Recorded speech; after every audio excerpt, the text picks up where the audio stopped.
consequences of your actions here are irreversible.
Among them, as only the strongest could rule the demons. It is you, in their world. Hello everybody, welcome back to Ghostly French Toasty, and today we're doing something different, celebrating the Doom Eternal's DLC, first DLC launch, The Ancient Gods Part 1. We're going to be doing Ending Is Explained, because I very much enjoyed this DLC. And so, enough dawdling around, and let's dive on in.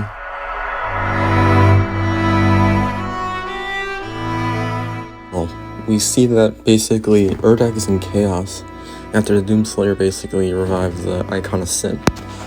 And after he killed the Icon of Sin, he became humanity's hero. Basically the only thing that can stop the demons. But the main problem was, even though the Icon of Sin was dead, demons were still making their way onto Earth and Urdak. So Doomslayer had to basically find a way to stop this. So he went to go find the Seraphim, and he went to a UAC Ocean and Atlantic facility, whatever you want to call it. And at the very bottom, after you beat the two Marauders, which was a very fun fight, if I have to say myself, you find the Seraphim. And something big that is revealed is that the Seraphim was actually Samuel Hayden the entire time. And once you upload Samuel Hayden's conscious, he basically becomes the Seraphim. Like, reveals like, hey, I'm the Seraphim, by the way. I'm like, that's pretty cool.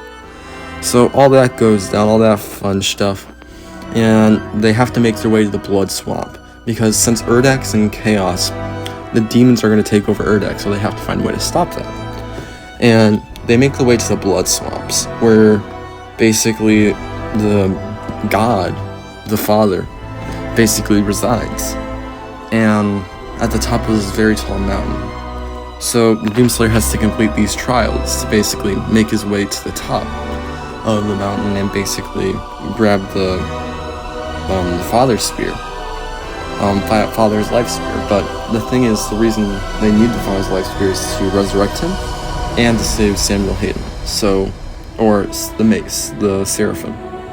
So they make their way to the top, and the Doomslayer makes a choice to basically crush the life spear.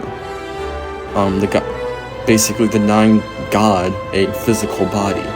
And this basically sends Samuel Hayden to a terrible death. A slow but painful death. And we see him later basically turn into a demonic, basically, entity. After rejecting the Father form. And personally, I feel like Samuel is basically using the Slayer just to save his own skin.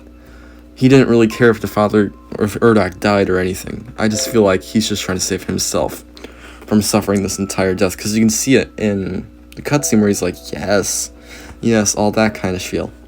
Alright, after that, the Doomslayer makes his way back to the UAC boat and all hell breaks loose. Just kidding. Because at the top of the Blood Swamps also reside the Sphere of the Dark Lord. So let's talk about the Dark Lord while we're on this subject. The Dark Lord was one of was a part of the first world the Father created when he was alive, Beset. And the Dark Lord was basically the leader of the world. And that world became the Blood Swamps later, but we're not talking about that.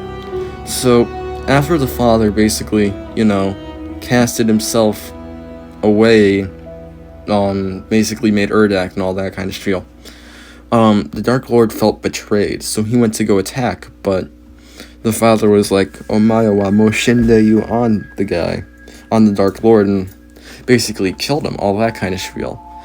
And the Dark Lord basically, hell all broke loose because their world was basically set on just world domination, like more and more power, more everything. As Patches said, the greed of man, in every age. I felt like I had to say that because, Patches and all, Dark Souls, I like Dark Souls.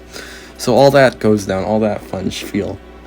And after hell breaks loose on Urdak, the Father's nowhere to be seen because the Father was basically keeping Urdak safe and keeping the Makers in their form.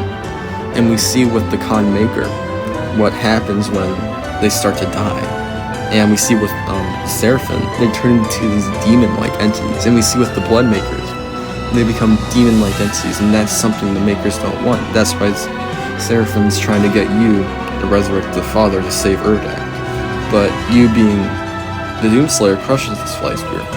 So, the main goal of the campaign was to be, after you killed the Light Spear, was to get to the Luminarium. The Luminarium is a thing, if you bring any Life Spear, you can resurrect any being, any point in time in history, if you have their Life Spear.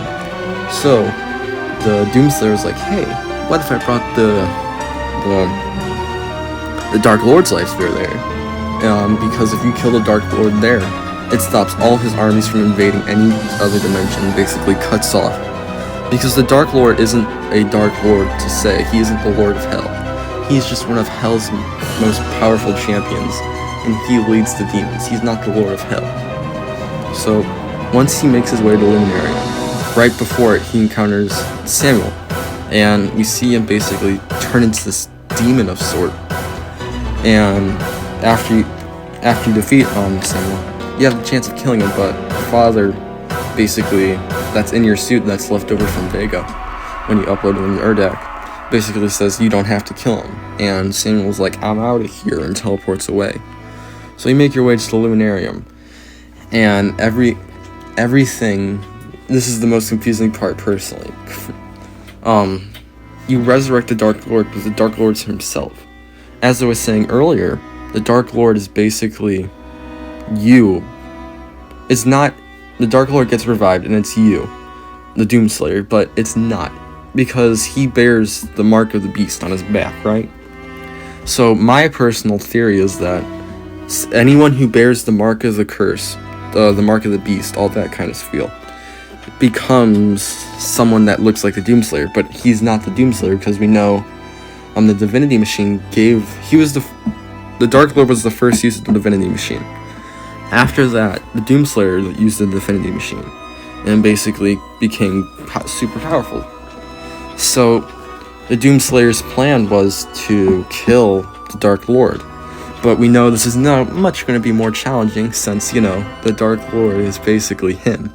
So, yeah, that's basically the ending of Doom Eternal's first DLC, The Ancient Gods. Hope you enjoyed, and if you want to see me do Doom Eternal gameplay, Apex Legends, Dark Souls, go check out my Twitch, I will put it down below. And go check out my Twitter too, so yeah. See you next time. And Ghostly French Toast, bye.